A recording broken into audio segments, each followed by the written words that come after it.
আসসালামু আলাইকুম, আমি আইনুল ইসলাম। আশা করি তোমরা সকলে ভালো আছো। মুনতাসির একাডেমির নতুন আরেকটি ক্লাসে সকলকে জানাই স্বাগতম।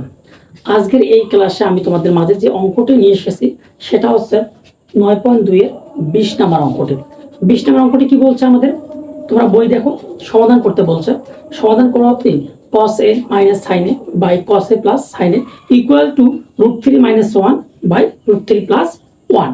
এখানে আমাদের সমাধান করতে বলছে। সমাধান যদি ত্রিকোণমিতি অধ্যায়গুলোতে যদি সমাধান করতে বলে, তার মানে আমাদের কিসের মান বের করতে বলে? থিটার মান, সূক্ষ্ম কোণের মান। অর্থাৎ থিটার জায়গায় যেটা থাকবে, এখানে সাইনের জায়গায় কি, সাইনের থিটার জায়গায় কি আছে? এ। তাহলে এর মান বের করতে বলছে। যদি এখানে বি থাকতো তাহলে বির মান বের করতে বলতো। অর্থাৎ আমাদের সাইন কসের পরে যে মানটা যেটা থাকে আর কি, থিটা আকারে, সূক্ষ্ম কোণ আকারে যেটা থাকবে, সেটারে আমাদের কি সমাধান করতে গেলে সেটার মান বের করতে হবে। তাহলে এখানে আমাদের কি করতে হবে? থিটার মানটা বের করতে হবে। তোমরা শুরু থেকে শেষ পর্যন্ত ভিডিওটা দেখো, তাহলে তোমরা কিভাবে আমি সমাধান করতেছি তো সেটা লক্ষ্য করো। তাহলে এই রকম অঙ্কগুলো তোমরা সহজে সমাধান করতে পারো। আসলে দেখো দেখি, এই প্রথমে আমাদের যে অঙ্কটা দেওয়া আছে, এই অঙ্কটা আমরা কি করব? আমাদের অঙ্ক করার সিস্টেমটা কি?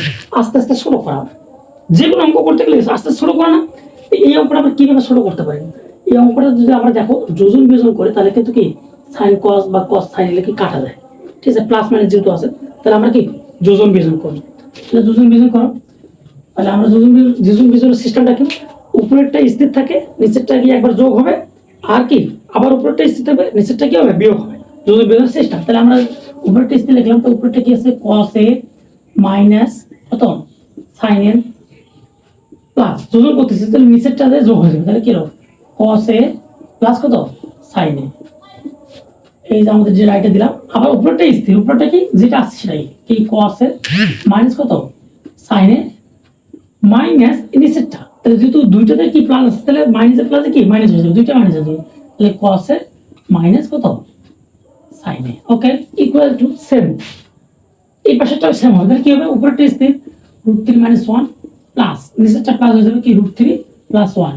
আবার সেম উপরটা স্থির থাকলো, তাহলে √3 - 1, দুইটা যেহেতু প্লাস, তাহলে কি চিহ্নের পরিবর্তন হয়ে যাবে দুইটা। তাহলে কি √3 - √3 - 1।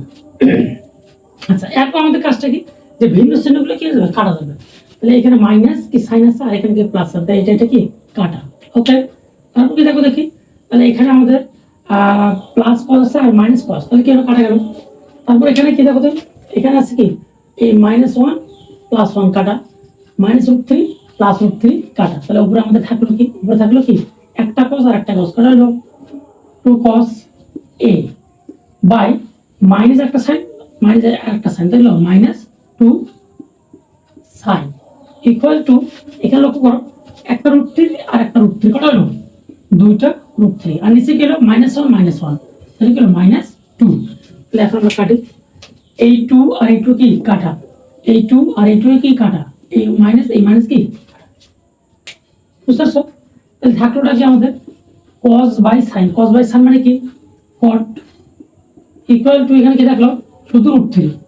তাহলে এখন আমাদের কাজ কি, cot কত ডিগ্রি মান √3 এটা বের করতে হবে। তাহলে cot কত ডিগ্রি মান √3 আমরা জানি, সেটা কি cot 30 ডিগ্রি মান √3। তাহলে কি লিখব?